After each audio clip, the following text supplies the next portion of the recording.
bien, bonjour les spotters, et comme tous les vendredis à 15 heures, nous voici dans le live pour parler du digital, et aujourd'hui un sujet bien particulier parce qu'on va parler de la relation entre les grands groupes et les startups.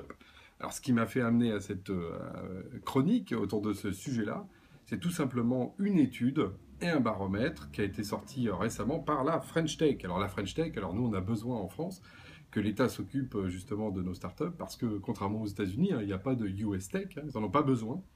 Chez nous, il fallait redorer le blason des startups.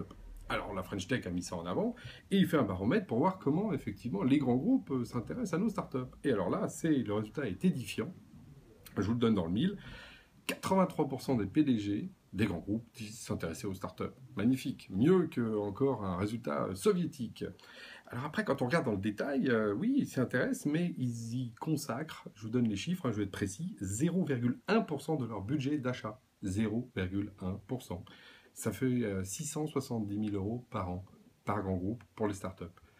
Autant dire une misère. Alors, après, on comprend pourquoi. Dans le même temps, c'est la même semaine, et d'ailleurs c'est pour ça que ça m'a fait amener à réagir, il y a une étude de Bain, vous savez, un cabinet justement qui a aussi fait une analyse, qui a demandé en gros comment est-ce que les startups et les grands groupes se voyaient mutuellement. Et alors là, formidable. Les grands groupes trouvent que la relation s'est détendue, que tout est symétrique, que la relation est positive. Et alors, par contre, pour 27% des start-upers, c'est de pire en pire. Alors là, on se dit, mais pourquoi? Ben oui, ça se dégrade. Et bien pourquoi ça se dégrade? Et moi, je vais vous donner les éléments qui, à mon avis, font que ça se dégrade, et pourquoi, effectivement, il faut que ça, peut-être que ça change. Alors, un, ces histoires de POC, les Proof of Concept. Hein. Il y a Romain Vidal, là, justement, qui a aussi fait un appel, là, qui est un venture capitaliste de Cap Horn, qui a dit, mais c'est plus des POC, aujourd'hui, c'est des POC gratuits. Hein. C'est non seulement, en plus, on veut essayer pour voir si la startup fait quelque chose, mais en plus, on lui demande gratuitement. C'est même, à la limite, si c'est pas un service qu'on lui donne.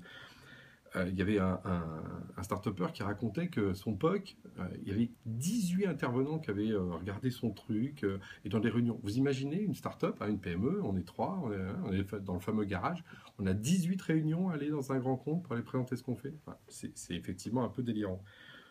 L'écart, ça c'est le premier point. L'écart numéro 2, c'est quand même 670 000 euros par groupe. On se dit, ah oui, c'est beaucoup, 670 000 euros. Hein, c'est le prix d'une maison, une grosse maison, une belle maison. Ces gens-là, aujourd'hui, quand ils vont sur Viva Technology, qui est justement l'événement annuel où ils montrent qu'ils sont avec les startups, un stand, ça coûte 2 millions. C'est-à-dire qu'ils vont dépenser 4 fois plus pour montrer qu'ils sont avec les startups que faire avec les startups. Et là, je ne vous parle que d'un seul événement, parce que je ne vous parle pas de tous les budgets qui sont mis en com, les budgets qui sont mis justement avec les différents organismes pour montrer qu'on est avec les startups, les incubateurs où ils vont venir pour justement s'occuper de tout ça. Donc en fait, aujourd'hui, ce qui se passe, c'est que la communication est beaucoup plus importante que ce qu'ils font en vrai avec les startups. Et quand on prend les chiffres du déploiement sur les fameux POC, en fait, ce que dit l'étude de Bain, c'est qu'il y a très très peu de déploiement. Donc en fait, 9 fois sur 10, c'est on fait un POC et puis on finit quand même à déployer avec une startup plutôt américaine d'ailleurs, parce que c'est quand même mieux de travailler avec Microsoft ou Oracle que de travailler avec une startup locale. Donc on comprend pourquoi finalement il y a cette espèce d'écart. D'un côté, on a des grands comptes qui font de la com et qui montrent que les startups, parce que c'est devenu hype, puis d'un autre côté, on a les startupers qui voient la réalité. La réalité, c'est que, ok, on dit que c'est formidable, mais enfin, ils ont moins de commandes qu'avant, ils n'en ont pas plus, et en plus, on a plutôt de la com autour de ce qu'ils font. Donc il n'y a rien de pire dans ces cas-là quand vous êtes ce qu'on appelle instrumentalisé. D'où le fait que les startupers trouvent que la situation se dégrade. Alors, moi j'ai un conseil pour les start-upers, et d'ailleurs ils n'ont pas attendu pour le faire, c'est quoi? Aujourd'hui ils se tournent vers l'international. Ils se tournent vers les autres groupes internationaux. Et aujourd'hui nos meilleures startups, ce qu'elles font, c'est qu'elles travaillent avec les boîtes américaines, avec les boîtes allemandes, parce que là il n'y a pas ces problèmes-là. Donc ce qui d'ailleurs, moi c'est le conseil que je donne à tous mes confrères, ouvrez vos chakras. Finalement, nul n'est prophète en son pays, dit-on, effectivement on est peut-être mieux écouté ailleurs. Et je peux vous dire que les Américains, eux, ça ils l'ont bien compris, parce qu'eux ils travaillent avec les startups, ils les financent, ils achètent leur POC, ils les déploient surtout. C'est un vrai levier de croissance. Et moi, tous mes confrères, mes amis qui sont aux US, ils vivent ça tous les jours. Il y a des grands groupes qui leur font confiance et qui font qu'ils ont des croissances par 10. En France, on a bien compris, on va venir être invité sur un stand, mais enfin, on ne va pas faire autre chose. Ok. Et pour les grands groupes, moi, j'ai presque envie de dire, vous savez quoi? Arrêtez, ne vous occupez plus des startups au sens propre. Ça ne sert à rien de faire de la com, ça vous fait plus de mal qu'autre chose.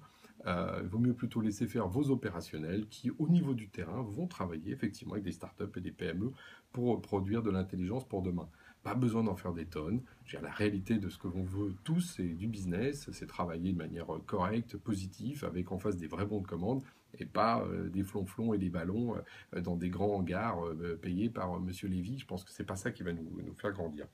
Et il y avait un point qui était, c'était Antoine Benoît, d'ailleurs le CDO d'AXA, qui disait les startups sont en train de devenir l'opium des grands groupes. Dès qu'on a un problème, on a un problème interne avec les startups.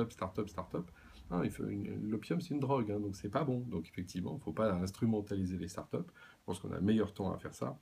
Et pour construire le monde digital, parce qu'on voit bien que les Chinois, eux, ils nous attendent pas pour construire justement des startups qui sont en train de grandir. Les Américains le font depuis des années. Ils ont renouvelé la moitié de leur CAC 40 ou l'équivalent en entreprise, alors que nous, on a toujours les mêmes entreprises depuis plus de 100 ans. C'est bien parce qu'à un moment donné, les startups, elles ont justement un autre avenir dans ces économies-là. Or, je pense que l'avenir, il appartient justement à la jeunesse, à l'énergie, à l'invention, au digital. Donc, c'est vraiment ce que je donne comme conseil à la fois aux start-upers, mais également au monde économique.